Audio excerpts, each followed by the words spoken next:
வணக்கம். 80களில் கல்யாண வீடு, திருவிழா, ஊர் கூடுகிற விழாக்கள், வைபவங்கள், 6-7 நாட்கள் நைட்டு டே அப்படின்னு இறங்காமல் சைக்கிள் ஓட்டுற பந்தயம்லாம் அந்த காலத்தில் நடந்துச்சு. பொங்கல் விழாக்கள் அப்போல்லாம் பாட்டெல்லாம் ஒளிபரப்போங்க. முக்கியமாக திருவிளையாடல் திரைச்சித்திரம் ஒளிபரப்போங்க. ரெக்கார்டு எல்லாரும் அதை சுற்றி அந்த ரெக்கார்டை சுற்றி காதில் கேட்டுக்கிட்டே இருப்பாங்க. மனோகரா அப்படி தான் ஒளிபரப்பு நிகழ்ச்சி நடத்துவாங்க. ரெக்கார்டில் 16 வயதிலே கதை வசனம் அப்படியே ஒளிபரப்பாயிட்டே இருக்கும். கல்யாண பரிசு கூட அப்படி தான் இருக்கும். அந்த காமெடி எழுத்தாளர் காமெடி பயங்கர ஹிட். எப்படா போடுவாங்க இதெல்லாம் அப்படின்னு எதிர்பார்த்துக்கிட்டே இருப்பாங்க அந்த விழாக்களில்.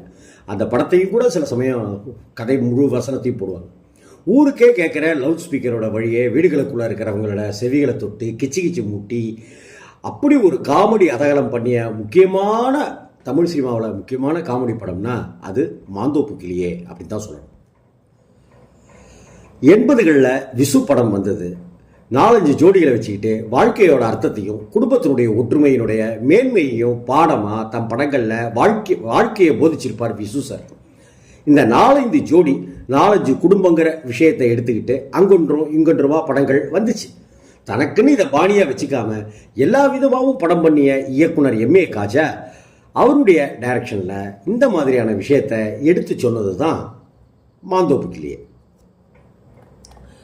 சுதாகர், தீபா, மேஜர், பிரவீனா, பிரேமானந்த், சாந்தி வில்லியம்ஸ், சுருளிராஜன், காந்திமதி, அம்ஜத்குமார்னு நிறைய பேர் நடிச்சிருந்தாங்க. பணம் தான் எல்லாருக்குமே பிரதானம். பொருளின்றி எதுவும் இல்லை. அதே சமயம் பணம் மட்டுமே பிரதானம் இல்லை, பொருள்பட வாழ்தலே முக்கியங்கிற ஒரு கருத்தை சொன்னது தான் மாந்தோப்பு கிளியே. ஆடம்பரமாக வாழ நினச்சா அதை போல அழிவு வேறொன்றும் இல்லை. நேர்மையாக வாழ்ந்தா அதை போல நிம்மதி எதுவுமே கிடையாது. கஞ்சத்தனத்தோடு வாழ்ந்தா அதை போல முட்டாள்தனம் எதுவும் இல்லை. இதுதான் மாந்தோப்பு கிளியே படத்தினுடைய மையக்கரு. ஆடம்பரமாக வாழலாம்னு இருக்கிற பிரேமானந்த் லஞ்சம் முதலான விஷயங்களில் ஈடுபட்டு இறுதியில் எதை இழக்கிறார். நேர்மையாக வாழும் மேஜர் சுந்தரராஜனுக்கு இறுதியில் கிடைக்கிற பரிசு என்ன? உண்மையான காதலும் ஆத்மார்த்தமான குடும்பமுமாக கொண்டிருக்கிற சுதாகர், தீபாவோட வளர்ச்சி என்ன? எங்கேயும் கஞ்சத்தனம், எதுலேயும் கருவித்தனம்னு இருக்கிற சுருளிராஜன், காந்திமதி கடைசியில் இழந்தது என்ன? இதையெல்லாம் டைரக்டர் டச்சுகளோடையும் பளிர் பொடேர் வசனங்களோடையும் காமெடியோடையும் அதிகமாக கிளாமரோடையும் சொல்லியிருப்பார் M.A. காஜா. பிரவீனா, தீபா, இன்னும் 4-5 நடிகைகள்னு யார் காட்சியில் இருந்தாலும் கேமரா கோணங்கள் ஒரு மாதிரியாக தான் வைக்கப்பட்டிருந்துச்சு. ஆனால் இதையெல்லாம் கடந்து படம் காமெடியிலையும் கதையினுடைய ஆழ்ந்த அந்த மைய கருவிலையும் ஒரு தாக்கத்தை ஏற்படுத்துச்சு அப்படின்னு தான் சொல்லணும். ஒரு கிராமம், 2 தெருக்கள், ஒரு பங்களா, கார், தாச்சாலை, தோப்பு, குளம், அவ்வளோதான் லொக்கேஷனே. அநேகமாக மிக குறைந்த பட்ஜெட்டில் இந்த படத்தை மாந்தோப்பு கிளியே படத்தை எடுத்திருப்பாங்கன்னு தான் சொல்லணும். ஆனால் படத்தோட கலெக்ஷன் எகிடு தகுடாக இருந்துச்சு. எகிரி அடிச்சது வசூல். M.A. காஜா ராம் ரஹீம்ங்கிற பேரில் கதை வசனம் எழுதிட்டு இருந்தது பலருக்கு தெரியுமா என்ன தெரியல. 2 பேர் சேர்ந்து கதை வசனம் எழுதினாங்க. இவர்களில் ரஹீம் அப்படிங்கிறவர் M.A. காஜா. ராம் அப்படின்னா யாரு?